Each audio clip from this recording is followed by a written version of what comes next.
Chapter 8. The ball was just getting into full swing when they arrived. Anne was happy to see that it was not yet a crush when she and her aunt and uncle were announced. For the first time, her name produced a tiny reaction amongst the assembled crowd. A shiver ran down Anne's back. She was undecided if it were better to be completely anonymous or to be a person of interest. She could not even imagine how the diamonds of the season could bear all the attention they received. Maybe they considered it their due. She was rather distracted with her thoughts as she gained the ballroom, and did not notice the Earl of Sutton approaching until he was right in front of her. "My lady," he greeted her with more enthusiasm than she had received from him the previous night, much to her surprise. "Good evening, my lord," she returned his greeting, dipping into a curtsy. "You are looking lovely," he complimented after looking her over thoroughly. She felt her cheeks warm, but was not overly embarrassed.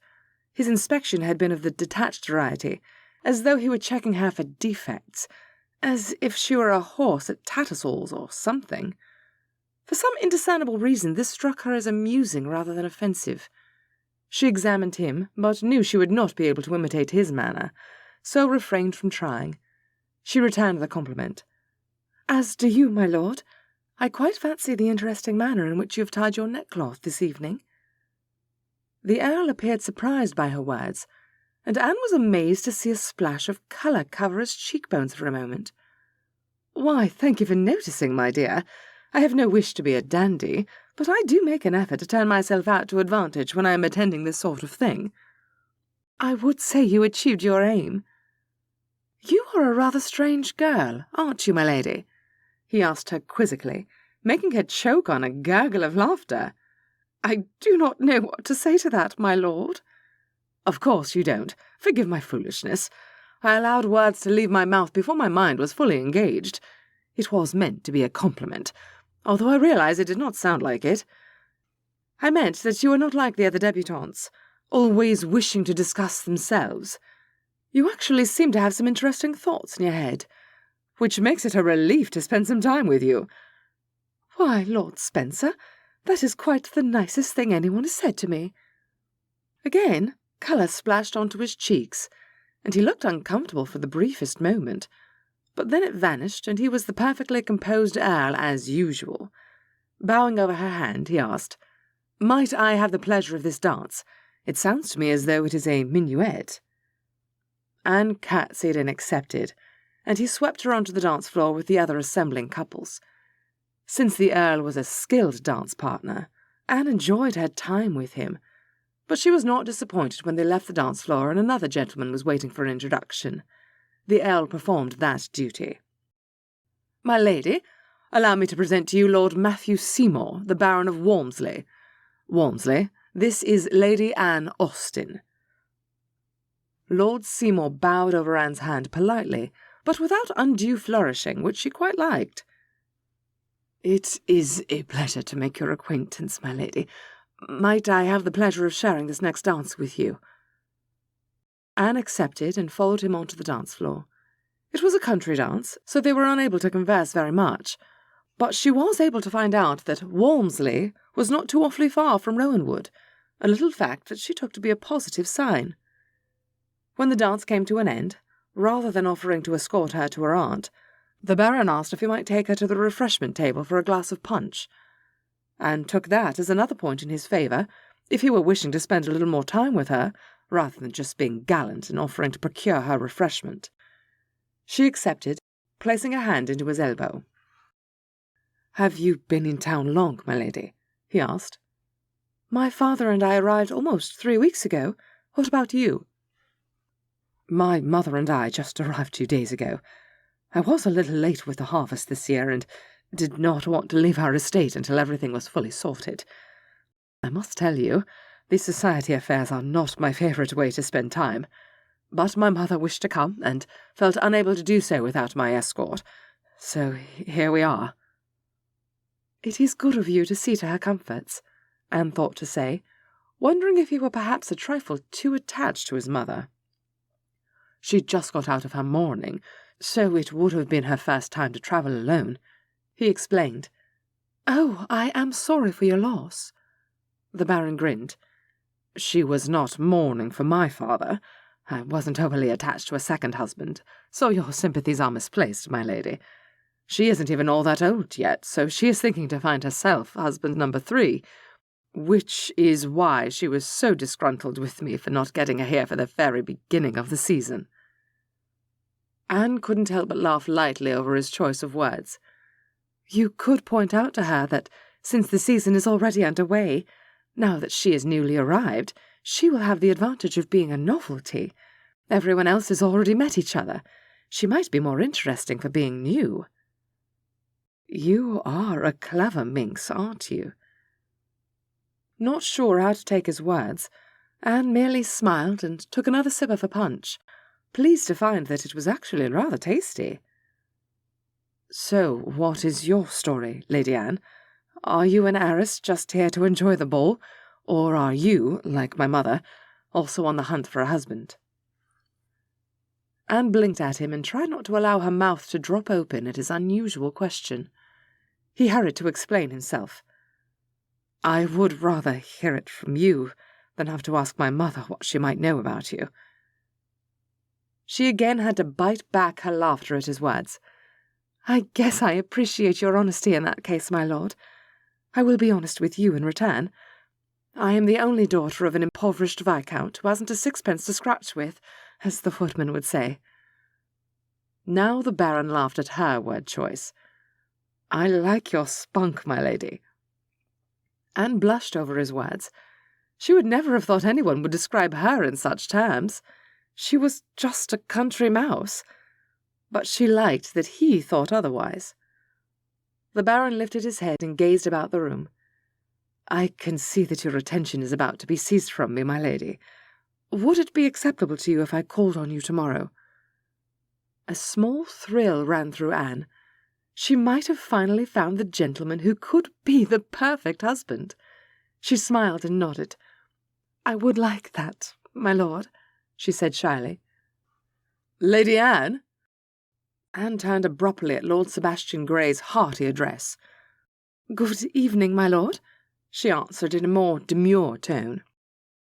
"You are looking ravishing, my lady. I was hoping to share this next dance with you.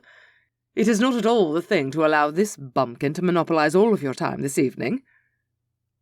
She almost gasped at Lord Grey's inflammatory words, but was relieved when the Baron merely chuckled. "Imagine my amazement that Lady Roxburgh has seen fit to allow the likes of you to attend her fancy ball." Anne was all the more confused when the two gentlemen shook hands heartily, before Lord Grey offered Anne his elbow. "Shall we proceed?" he asked. That would be lovely," she stammered. They walked in silence together toward the ballroom, and Anne noticed it was to be a waltz. She was unsure how she would be able to face the nobleman after his earlier words. Lord Grey chuckled low in Anne's ear. "You look slightly horrified still, my dear. Do try not to judge me too harshly. The Baron and I have known one another since we were youngsters. We are actually cousins of a sort, if you scrutinize the family tree closely enough." "Is that how gentlemen usually greet one another?" she asked, fascinated. "Often, when they have that sort of long-standing relationship. I am sure women are much different, but men enjoy that sort of thing." "I guess I shall have a lot to learn if I ever get married, won't I?" "That you will, my dear," he agreed heartily. "But do not allow it to trouble you. My friends and I shall make sure you are matched with someone who will never give you cause for concern." "That is such a charming promise, my lord. Thank you." Even if she didn't fully believe him, it was kind of him to say. She allowed a pause to follow, and they circled the room in silence for a moment, before she asked what was on her mind. "What do you really think of Lord Seymour?" Lord Grey chuckled over her question, but gave it serious thought before he answered her. "I actually quite respect the man he grew up to be, even though he was a bit of a clunch when we were boys. He's merely a baron, and his lands are not extensive, but they include mine, so he is far from a pauper. He has his mother on his hands now since her second husband passed away, but rumour has it she's on the prowl for another one, so that shouldn't be too much of a concern."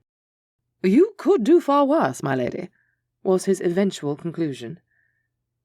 Anne felt the colour rising in her cheeks over the audacity of having this conversation with a gentleman unrelated to her. He laughed over her discomfort just as their dance was coming to an end. "Now, don't go getting all missish on me now, my lady. We have decided to be friends, have we not? Is this not the type of thing you would discuss with your friends?" She couldn't help laughing. "It is still highly questionable, my lord, but let us leave it at that. Thank you for the dance." "It was entirely my pleasure," Lord Grey replied as he bowed over her hand, kissing her wrist. Anne watched dispassionately, surprised that she didn't get goosebumps over his gallantry. Perhaps she was growing immune, she thought, curious. The couple times Lord Dunbar had done the same thing, she had felt the thrill all the way to her toes. She wondered if it were possible for the novelty to wear off so quickly.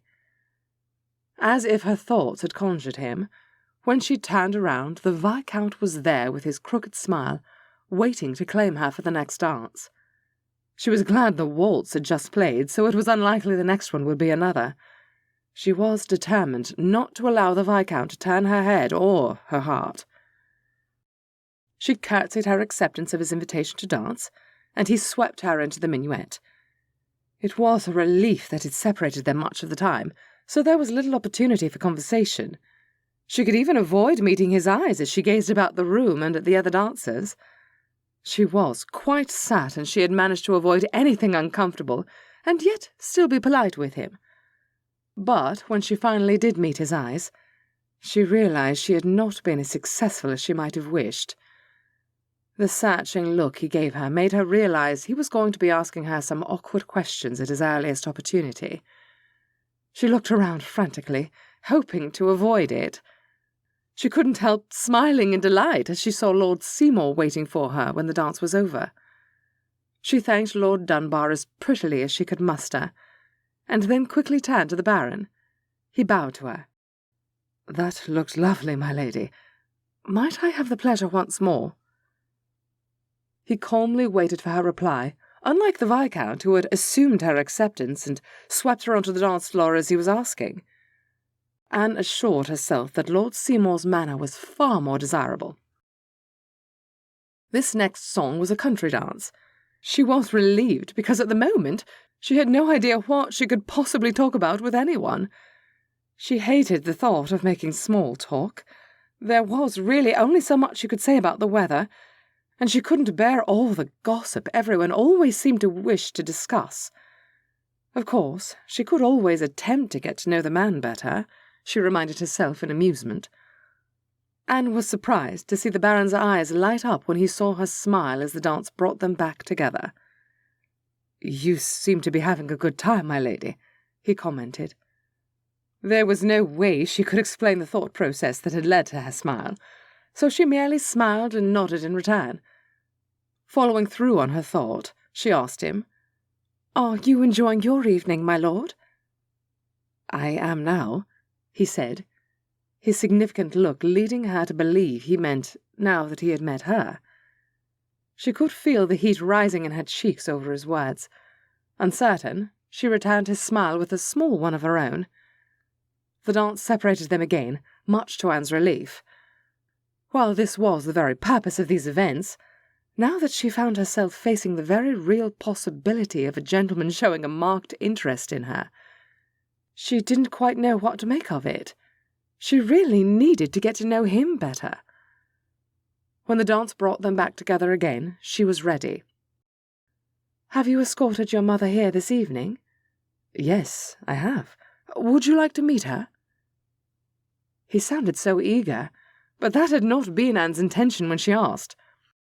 There was nothing she could say except, "Of course, I would love to meet her." She hated untruths, but under the circumstances there was no other possible answer. When the dance ended, the Baron escorted her to the side of the room, where a group of older ladies were sitting with their heads together. "Mother, I would like to introduce you to someone, if I could have your attention for a moment." Anne thought she would sink to the floor with mortification, as 3 pairs of eyes turned to them with incredulous expressions. She dipped into a respectful curtsy. unsure who any of the women were, but certain from their haughty faces that they were quite convinced of their own importance. She wondered if the Baron was oblivious or cruel, as she struggled to keep a pleasant and polite smile on her face. "Good evening," the lady in the middle finally spoke after staring at her almost insolently for a full minute. Anne stepped forward to shake her hand as she dipped into another curtsy. "My lady, it is a pleasure to meet you. This is Lady Anne Austen, mother. Lady Anne, my mother, Lady Halsted." Lady Halsted offered her son a brilliant smile as she introduced her two cronies to him. "My dear boy, I am sure you have heard me mention my dear friends, Lady Rutledge and Lady Glen. We have been having the most delightful evening catching up on each other's news. I am glad to see you are having a good evening as well. But I am certain your young friend has no wish to sit amongst us old ladies, so why don't you be a good boy and fetch the three of us some punch?" Anne was not disappointed to be dismissed so quickly. It really had not been an appropriate time for the Baron to introduce her to his mother.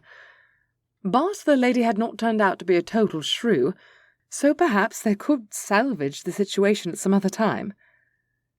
As they walked away, the Baron must have realized the error he had made. "I do apologize, my lady. I should have realized my mother would be too occupied with her friends to wish to make new acquaintances this evening. Perhaps we could call on you sometime." "I am sure that would be lovely." Anne wasn't sure if she was being fully truthful, but was willing to give it another try. "I had best see to their punch," Lord Seymour was saying, looking harried all of a sudden. Anne smiled, releasing him. "It has been a pleasure, my lord. I see my aunt over there. Perhaps I shall join her." She had no desire to do so, but hoped to find a distraction along the way, so she happily left the Baron to his errand. Her wish was granted as another gentleman asked for her hand, and she was swept into the next waltz. By the time she was tucked into a bed that night by Sally, Anne had nearly danced a hole in the soles of her dancing slippers, and she was well satisfied with the success of her season. She did hope her father would turn up before too long. She would have a great deal to discuss with him when she finally saw him.